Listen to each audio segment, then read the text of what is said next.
तो गाइस इस वाले एपिसोड में हम बात करने वाले हैं लोकीसम के चैप्टर नंबर 466 की। और पिछले एपिसोड में हमने देखा था जो हमारा जे होंग होता है वो यूआई डैनियल के पास पहुंच जाता है। लेकिन आज की वीडियो की शुरुआत में हम देखते हैं सैमुअल सीओ को, जिसकी आंखों से अभी आंसू आ रहे होते हैं और वो कहता है मैं तुझे जान से मार दूंगा। जेक कहता है क्या जान से मार देगा? आखिर तू क्या बात कर रहा है? लेकिन तभी सैमुअल जेक के मुंह पे एक मुक्का मारता है और कहता है मैं तुझे जान से मार दूंगा, मर जा हरामजादे। इसके बाद सैमुअल जेक का सर पकड़ के उसको जमीन में पटक देता है। इसके बाद जेक को उठा के उसका सर दीवार में पटक देता है और कहता है तूने सुना ना, मर जा तू। इतने में ही जेक सैमुअल का कॉलर पकड़ता है और सैमुअल और जेक साथ में ही एक दूसरे के मुंह पे मुक्के बजाने लगते हैं। ये दोनों लगातार एक दूसरे के मुक्के बजा रहे होते हैं और जेक कहता है होश में आ जा। लेकिन सैमुअल और जेक अभी रुकने का नाम नहीं ले रहे होते हैं और जो अलेक्जेंडर होता है वो चिल्ला के कहता है बॉस जेक संभल के, मुझे लगता है सैमुअल को ड्रग्स दिया गया है। सैमुअल का दिमाग अभी ठिकाने में नहीं है। साथ ही साथ में अलेक्जेंडर अपने मन में कहता है मैं इन दोनों के बीच में नहीं आ सकता,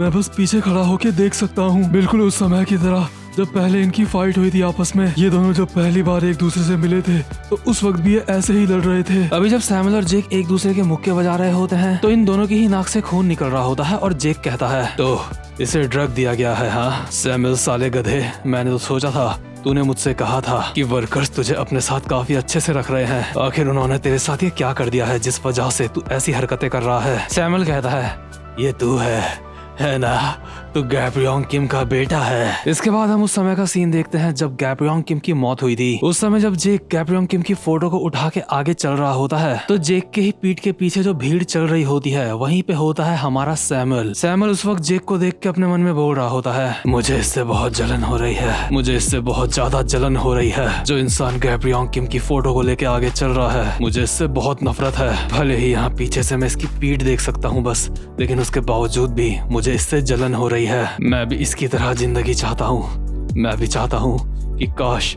मैं गैब्रियोंग किम का बेटा होता। मैं इसे मार डालूंगा, मैं इस हरामजादे को मार डालूंगा। मुझे बस इसे जान से मारना होगा, उसके बाद मैं गैब्रियोंग का बेटा बन जाऊंगा। और यार जो सैमुअल होता है वो प्रेजेंट मोमेंट में भी अपने सामने जेक किम को ही देख रहा होता है। सैमुअल एक स्माइल के साथ कहता है जेक किम, तू सी मिडिल स्कूल का सबसे टॉप का कुत्ता है, वो तू ही है ना?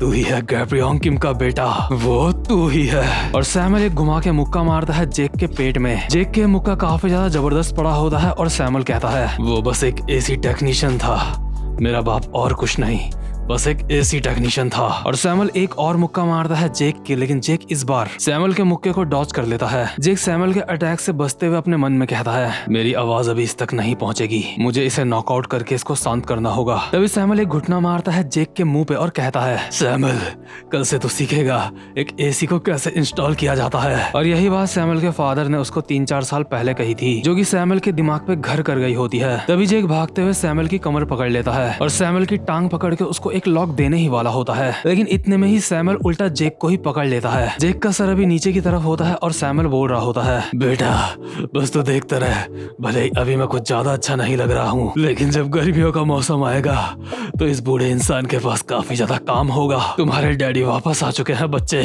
और ये कहते हुए सैमुअल जेक का सर जमीन में पटक देता है। इसके बाद सैमुअल एक लात मारता है जेक के मुंह पे और कहता है आखिर तूने ये क्यों किया, आखिर तू मेरे सामने क्यों आया? और सैमुअल लगातार जेक के मुंह पे बस लाते मारे जा रहा होता है और कहता है आखिर तू मेरे सामने क्यों आया?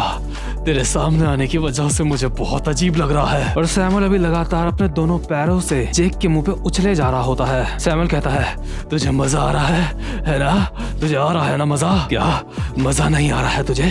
तो ये ले एक बार फिर से। इतने में ही जेक सैमुअल के अचानक से एक लात मारता है, जिस वजह से सैमुअल लुढ़कता हुआ जमीन में जाके गिरता है। इसके बाद जेक ठीक से खड़ा होते हुए कहता है ओह हाँ, मैं भूल गया था, तो इसीलिए तू अभी ऐसी हरकतें कर रहा है। तू अभी ऐसा इसलिए कर रहा है क्योंकि उस वक्त हमारी फाइट पूरी नहीं हुई थी गधे, लेकिन मैंने तुझे बताया था मैं यहाँ पे तुझे बचाने के लिए आ रखा हूँ। सैमुअल भी अभी अपनी शर्ट निकाल देता है और पागलों की तरह फाइट करने के लिए तैयार होता है। तभी जेक सैमुअल के पेट में एक मुक्का मारता है और कहता है नौटंकियां करना बंद कर और मुझे तुझे बचाने दे। तभी जो सैमुअल होता है ड्रग की वजह से उसकी फीलिंग अभी अचानक से दोबारा से बदल जाती है। जो मुक्का सैमुअल के जेक ने मारा होता है उससे सैमुअल को कुछ भी नहीं हुआ होता और सैमुअल कहता है क्यों, आखिर क्यों? उसने मुझे अप्रूव क्यों नहीं करा? जूनगो, क्या तू मुझे ये बता सकता है कि गन ने मुझे अप्रूव क्यों नहीं करा? जेक अभी सैमुअल को देख के अपने मन में कहता है एक मिनट, ये तो अभी उस समय की तरह हरकतें कर रहा है, वो दिन जब 3 साल पहले इसने हम सबको हराया था। और यार जो 3 साल पहले सैमुअल की फाइट हुई थी ना, वो बहुत ही खतरनाक हुई थी। सैमुअल ने अकेले ही जेक, ऑली और जोहान शियोंग को हरा दिया था। और अभी प्रेजेंट मूवमेंट में भी जो सैमुअल होता है, जेक के मुंह पे एक मुक्का मार के उसको दीवार में चिपका देता है और कहता है, देख मैं कितना ज्यादा ताकतवर हो चुका हूँ, लेकिन उसके बावजूद भी गन मेरी इज्जत नहीं करता। इसके बाद सैमुअल दीवार से एक तार खींचता है और उस तार से जेक का गला घोटने लगता है। इसके बाद गो की तरह कहता है जैसा 3 साल पहले गो ने सैमुअल को कहा था। तो क्या हुआ अगर गन तेरी ताकत नहीं पहचान पाया? मैं जून गो किम, मुझे लगता है तो काफी ज्यादा कमाल का है। जेक की हालत अभी बहुत ज्यादा खराब हो रही होती है और जेक अपने मन में कहता है, ये सिर्फ अभी अपनी पुरानी यादों में ही नहीं है, इसने मास्टरी को भी सरपास कर लिया है। तभी सैमुअल जेक को तार से उठा के आगे की तरफ पटक देता है। और यार जिस तरह की सैमुअल हरकत कर रहा है ना, उससे हमें ये पता चलता है कि सैमुअल को जोहान शियोंग से थोड़ा अलग तरीके का इंजेक्शन दिया गया है। इसके बाद हम देखते हैं थोड़े समय पहले का सीन, जिस वक्त सैमुअल अपनी लैब में बंधा पड़ा था, मतलब कि जिन्यूंग पार्क की लैब में। हम देखते हैं जिन्यूंग के हाथ में इंजेक्शन होता है और वो सैमुअल को देख के कहता है, तो अगली बारी तेरी है सैमुअल सीओ। इस इंजेक्शन के बाद तेरी बॉडी बहुत ही ज्यादा गुस्से के स्टेट में पहुंच जाएगी। तो एक चलती फिरती मुक्के मारने की मशीन बन के रह जाएगा, जो कि तेरे इंफीरियरिटी कॉम्प्लेक्स के ट्रिगर होने से होगा। तुझ जैसे हरामजादों को मैं अच्छी तरह से जानता हूँ। तुझ जैसे हरामजादों को ट्रेनिंग की जरूरत नहीं होती है। तुम लोग खुद को इंफीरियर महसूस करके ही काफी ज्यादा ताकतवर बन जाते हो। और मुझे ऐसा इसलिए लगता है क्योंकि मुझे पूरा यकीन है तूने ये पहले भी महसूस करा होगा। और यार सैमुअल ने सच में खुद को इंफीरियर पहले भी महसूस करा था, जिस वजह से वो काफी ज्यादा ताकतवर हो गया था। 3 साल पहले जब सैमुअल की फाइट हो रही थी ऑली, जोहान और जेक के साथ, उस वक्त सैमुअल उनके सामने खुद को बहुत ज्यादा छोटा महसूस कर रहा था, जिस वजह से उसका इंफीरियरिटी कॉम्प्लेक्स ट्रिगर हो गया था। और उसके बाद सैमुअल ने कुत्ता बना के तीनों की तोड़ी थी। और जिन्यूंग पार्क कितना ज्यादा हरामी बंदा होता है कि सैमुअल की बॉडी में रिसर्च कर करके उससे थोड़ी बहुत बात करके जिन्यूंग पार्क को ये बात का अंदाजा हो चुका होता है कि ये इसी टाइप का बंदा है। इसके बाद जिन्यूंग सैमुअल के इंजेक्शन लगाता है और कहता है, चल अब मुझे थोड़ा सा एंटरटेन कर। अब जिस किसी के भी साथ तेरी फाइट होगी, मुझे उसके ऊपर दया आ रही है। अब जितना ज्यादा तू गुस्सा होगा, उतना ज्यादा तो ताकतवर होता जाएगा। इस इंजेक्शन के बाद से ये काफी ज्यादा ताकतवर हो जाएगा, इतना ज्यादा ताकतवर कि यहाँ तक कि मुझे भी इसके साथ फाइट करने में दिक्कत हो सकती है। मतलब जो जिन्यूंग पार्क ने सैमुअल को इंजेक्शन लगा रखा होता है, वो उसके इंफीरियरिटी कॉम्प्लेक्स को ट्रिगर करने के लिए लगाया होता है। और जब भी सैमुअल के साथ ऐसा होता है तो सैमुअल चलता फिरता हैवान बन जाता है। अभी सैमुअल ने जेक की गर्दन में तार लपेट के उसको हवा में लटका रखा होता है। एक तरह से जेक को अभी सैमुअल ने फांसी पे चढ़ा रखा होता है। जेक हांफते हांफते खुद को छुड़ाने की कोशिश कर रहा होता है और अपने मन में कहता है, नहीं, इसके अटैक्स को समझ पाना बहुत मुश्किल है, मैं इससे फाइट नहीं कर सकता। तभी सैमुअल उछलता हुआ आता है और एक घुटना मारता है जेक के पेट में। इसके बाद एक कोहनी जेक के पेट में और जेक को जमीन में पटक देता है। जैसे ही जेक जमीन में गिरता है, तभी जो सैमुअल होता है उछल के आता है और जेक के मुंह पे एक खतरनाक सी लात मार के उसका मुंह जमीन में चिपका देता है। यहीं बगल पे एक लाइट होल्डर पड़ा होता है। सैमुअल उसको उठा के जेक के सर पे मारने वाला होता है। जेक अभी सैमुअल से बचने की हालत में बिल्कुल भी नहीं होता और अपने मन में बोल रहा होता है, मैं इसको बचाने के लिए आ रखा था, लेकिन उसके बावजूद भी मैं कुछ नहीं कर पा रहा हूँ। और जैसे ही जेक के लाइट होल्डर पड़ने वाला होता है, इतने में ही अलेक्जेंडर सैमुअल को पकड़ लेता है और कहता है, बॉस जेक आप भागो, मैं इसको पकड़ के रखता हूँ, आपको जल्दी से यहाँ से भागना होगा, भागो। लेकिन जेक की अभी हालत काफी ज्यादा खराब हो चुकी होती है, उसकी आंखें सफेद पड़ी हुई होती हैं। जेक को अभी वो पल याद आ रहे होते हैं जब पुलिस बिग डील के बंदों को पकड़ के ले जा रही थी। जेक वही सारे पल याद करते हुए अपने मन में कहता है, क्या भाग जाऊं, मुझे दोबारा से भागना पड़ेगा, मैं दोबारा से अपने साथ के लोगों को नहीं बचा पाऊंगा, मुझे क्या करना चाहिए, आखिर मैं क्या कर सकता हूँ। तभी जो सैमुअल होता है अलेक्जेंडर को जमीन में गिरा देता है और लगातार अलेक्जेंडर के मुंह पे लाइट होल्डर से बजाने लगता है और कहता है, साले तू चाहता है मैं तुझे भी शांत कर दूं? हाँ ये ले, फिर ये ले, महसूस कर इसे हरामजादे। अलेक्जेंडर बेचारा एक नन्ही सी जान होता है, वो कितना ही सह सकता है। अलेक्जेंडर की नाक से खून निकल रहा होता है और वो अपने मन में कहता है, नहीं मैं बेहोश हो रहा हूँ। जैसे ही सैमुअल अलेक्जेंडर को निपटाता है, इतने में ही जो जेक होता है वो अपनी जगह पे उठ जाता है। इसके बाद हम एक पुराना सीन देखते हैं, जिस वक्त जेक एक जगह पे बैठा हुआ होता है और चांद को देख रहा होता है। इतने में ही यहाँ पे लाइटनिंग चोई आता है और जेक को कहता है, जेक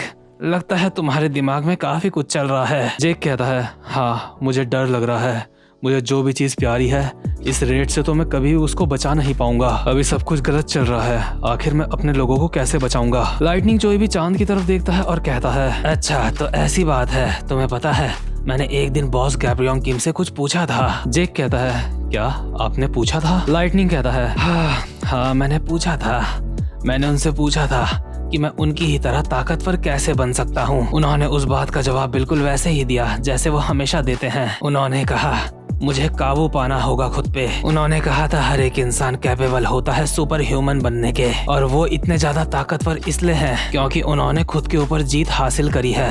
उन्होंने खुद के ऊपर काबू करा है। तुम्हें इस बारे में सोचना होगा कि तुम अपनी ताकत से क्या हासिल करना चाहते हो। जेक, तुम्हारी रगों में जो खून दौड़ रहा है वो लेजेंड्स का खून है, जिस खून में असीमित क्षमताएं हैं। तुम्हें अपने उस लेजेंड वाले खून को जगाना होगा जेक, जो तुम्हारी ही बॉडी के कहीं अंदर है। अभी प्रेजेंट मोमेंट में जो जेक होता है अपनी जगह पे खड़ा तो हो गया होता है, लेकिन अब भी उसकी आंखें सफेद होती हैं और सैमुअल पागलों की तरह भागता हुआ आ रहा होता है जेक को मारने के लिए। जेक अभी अपने लोगों को याद करते हुए अपने मन में कहता है मैं अपनी ताकत से अपने लोगों को बचाना चाहता हूँ। तभी सैमुअल एक घुमा के मुक्का मारता है जेक के मुंह पे, लेकिन जेक का लेजेंड ब्लड अब अवेकन हो चुका होता है। जेक गोली की रफ्तार से एक मुक्का मारता है सैमुअल के मुंह पे और खुद को बचाने के साथ साथ सैमुअल के मुंह पे मुक्का मार के उसको जमीन में चिपका देता है। सैमुअल की नाक से खून निकल रहा होता है और उसकी आंखें भी सफेद हो चुकी होती हैं। और यार हैरानी वाली बात यह होती है कि जेक भी अभी अनकॉन्शियस होता है, लेकिन उसके बावजूद भी उसकी बॉडी चल रही होती है। और ऐसा इसलिए होता है क्योंकि उसकी रगों में एक लेजेंड का खून दौड़ रहा है और गैप्रियॉन्ग किम कोई मामूली इंसान नहीं थे। सैमुअल अभी हार तो चुका होता है, लेकिन उसकी नजर पड़ती है जेक के ऊपर और जेक के रूप में अभी उसे साफ साफ दिखाई दे रहे होते हैं गैप्रियॉन्ग किम। सैमुअल जेक को देख के कहता है डैड,